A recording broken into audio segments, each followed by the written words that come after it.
Combined, the 8 men sitting on Washington's death row have spent more than 100 years awaiting their fate. And now that fate is certain. They will spend the rest of their lives in prison rather than be put to death by lethal injection. They represent some of the worst offenders this state has ever seen. Jonathan Gentry sat on death row the longest, since 1991, convicted of bludgeoning a 12-year-old girl to death.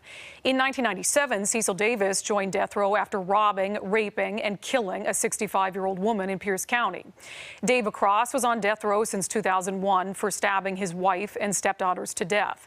Robert Lee Yates killed 2 women in the 1990s. He got sent to death row in 2002. Connor Shireman is among the most recent death row inmates, and he's the youngest. He was convicted in 2010 for killing 4 members of a single family, including 2 young boys, just 3 and 5 years old. Alan Gregory was sentenced to death for a second time in 2012 after his original conviction for the 1996 rape and murder of a Pierce County woman was overturned in 2006.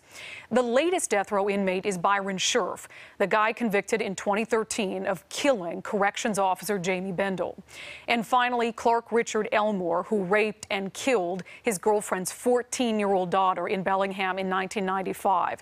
He would have been put to death in 2016 had Governor Jay Inslee not granted him a reprieve.